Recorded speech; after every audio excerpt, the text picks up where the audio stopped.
আসসালামু আলাইকুম। আমরা আছি এখন জালাল মিয়ার বীজ সংলগ্ন এই যে আমাদের খোরশেদ ভাইয়ের দোকানে। গত কালকে রাত্রে এখানে খুব দুঃখজনকভাবে দোকানটি চুরি হয়েছে। খুব দুঃখজনক বিষয়, মানে আমাদের এই গ্রামের যে পবিত্রতা রক্ষায় আমরা কাজ করতেছি সেটা অপবিত্র করতেছে কিছু মানে মাদক সেবী এবং কি চোর ডাকাত। এই যে আমাদের এই ভাইয়ের একটি হাত নাই, আমার এই ভাইয়ের একটি হাত নাই, আমার এই ভাই কর্ম করে খাইতেছে। আপনারা অনেক জায়গায় দেখবেন হাত না এলা মানুষগুলো টাকা খোঁজে মানুষের কাছে, কিন্তু আমাদের এই ভাই, আমাদের বড় ভাই, যিনি হাত একটা নাই তারপর ভাই কর্ম করে গেছে, বাইরের দোকানটা গতকালকে রাত্রে চুরি করে নগদ অর্থ সহ মালামাল নিছে। আমরা বাইশের কাছ থেকে শুনি ভাই কি নিছে, কত টাকার মালামাল নিছে মোট? আমার ধরেন আপনার সাইডেতে 70,000 টাকার সিগারেট নিয়েছে, শুধু সিগারেট, মানে অন্য কিছু না। 70,000 টাকার মালামাল নিয়ে গেছে তারা এখান থেকে। চিন্তা করেন অবস্থা, এ হলো ভাই দোকান।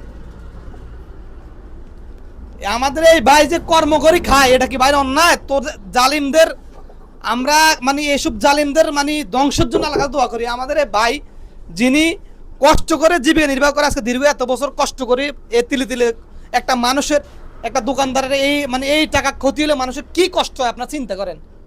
তো আমি সেই হিসেবে বলতে চাই, যারা এই গ্রামের মোড়ল, বিভিন্ন মানে পদ পদবীর অধিকারী, আপনারা দয়া করে এটা সুষ্ঠু তদন্ত করুন এবং কি আমার এই ভাইয়ের প্রতি সদয় দৃষ্টি দিন। ভাইয়ের যে ক্ষতিটা হয়েছে, আমি পুরো এলাকাবাসী গ্রামবাসীর কাছে বলতে চাই, আপনারা যারা ভিডিওটি দেখতেছেন শেয়ার করে দিবেন আর ভাইয়ের প্রতি একটু সদয় দৃষ্টি দিবেন।